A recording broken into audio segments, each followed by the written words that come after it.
All right, let's just jump right in. We're all chasing the same thing, aren't we? This idea of, well, continuous happiness. And if we're being honest, a huge chunk of that happiness comes from harmony in our families. It's something we all deeply, deeply want. But here's the strange thing. The big paradox, right? The very relationships that are supposed to be our greatest source of joy, our family, our closest connections, so often end up being the source of our biggest headaches and heartaches. How does that even happen? And I'm not talking about some vague, abstract concept here. We've all seen it, maybe even lived it. Not speaking to each other for days on end, that constant feeling of just butting heads. And sometimes it gets so bad it leads to separation, even divorce. It's pretty clear that no matter how good our intentions are, something's just not clicking. We're missing a key piece of the puzzle when it comes to how these relationships are supposed to work. So, the material we're digging into today points to one massive, fundamental misunderstanding. It suggests that the root of all this trouble is that we've been looking in the completely wrong place. The idea is we need to make a huge shift in our perspective, away from the body and toward what's called the self. Okay, but before we go any deeper, I want to make something super clear. This isn't about me telling you what to believe. Not at all. Think of everything we're about to talk about as a proposal. It's an invitation for you to check it out for yourself, to see if it lines up with your own experience, with what just feels right, what's naturally acceptable to you. It's all about self-exploration. So what exactly is this big misunderstanding? Well, most of the time, we act like relationships are, well, body to body. We get really focused on the physical stuff, right? Buying gifts, making nice dinners, how we look. But the real deal, the connection that actually matters, is between oneself and another self. It's the I inside of me connecting with the I inside of you. Our bodies, they're really just instruments, tools we use to express the feelings that are happening inside the self. Okay, so if the real connection is self to self, then the big question is, how do we actually do that? How do we build that?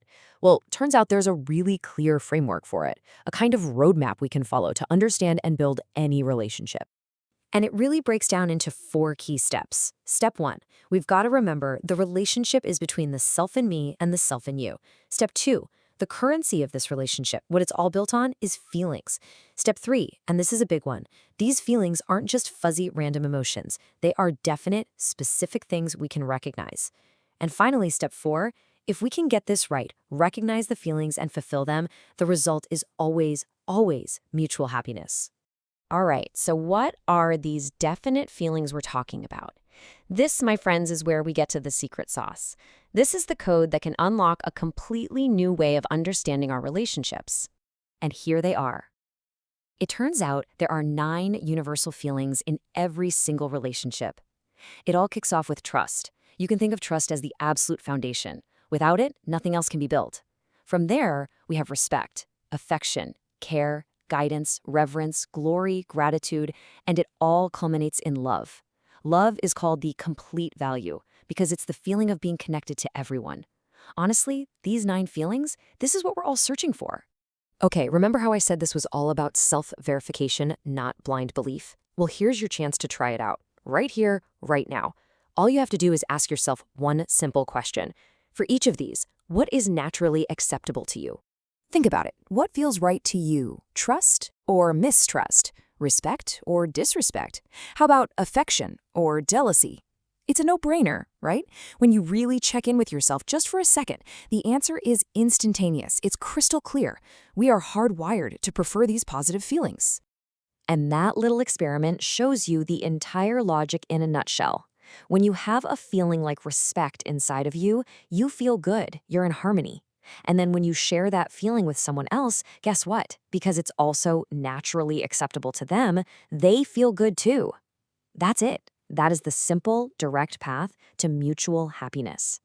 So, if it's really that simple, why is everything so complicated? Where do we mess it all up?